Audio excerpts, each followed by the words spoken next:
மேரி love friendship இது யாருக்கு கொடுக்க போறீங்க அப்படின்னு இப்போ ஒரு செக்மெண்ட். கில் மேரி லவ் ஃப்ரெண்ட்ஷிப்.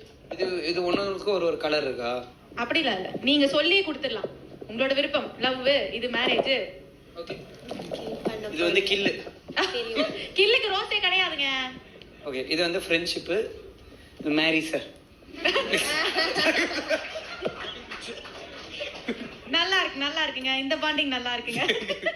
ஓகே, ஏன் கில்? ஏன் குழந்தை பாருங்க, எனக்கு தெரியும் ஒரு டான்ஸ்ல அதான் எனக்கே தெரியும். ரொம்ப டார்ச்சர். நீங்க நினைக்கிற மாதிரி நீலோத்திலாம் இல்லை இவங்க. வேணாம். ஏன் அப்படி என்ன நடந்துச்சு சம்பவம்?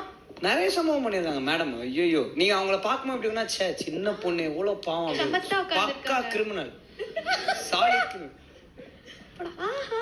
ஏங்க, சிறை படத்துல அவங்க பண்ண அந்த லவ் ஸ்டோரி எவ்வளவு அருமையா இருந்தது. நேர்லயும் அந்த மாதிரி ஒரு லவ்வபிள் கேர்ள். நான் சொல்றேன், அவங்க பயங்கரமான ஆக்ட்ரஸ். அதுல எந்த ஏன்னா இல்ல நான் உண்மையில சொல்றேன், இந்த கதை எழுதும் போது இந்த கேரக்டர் நான் நிறைய பேருக்கு நரேட் பண்ணும்போது இந்த போர்ஷனே நிறைய பேருக்கு வந்து இது எப்படி இருக்கும், இது எப்படின்னு தெரியலன்ற மாதிரி சொல்லும்போது நான் சொன்னேன், இல்லை ஒரு பயங்கரமான ஒரு ஆக்ட்ரஸ் வந்தாங்கன்னா இது டெஃபினட்டா மாறும், இதோட இமேஜே மாறும். நான் ரொம்ப நம்பினேன்.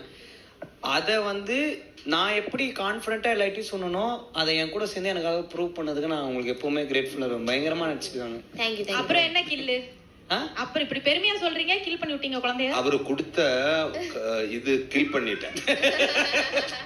அவரு கொடுத்த கேரக்டர் கில் பண்ணி. புரியுதா சார்? மேரி பண்ணிக்கிறேன்னு சமாளிச்சுட்டு அவ்வளவோ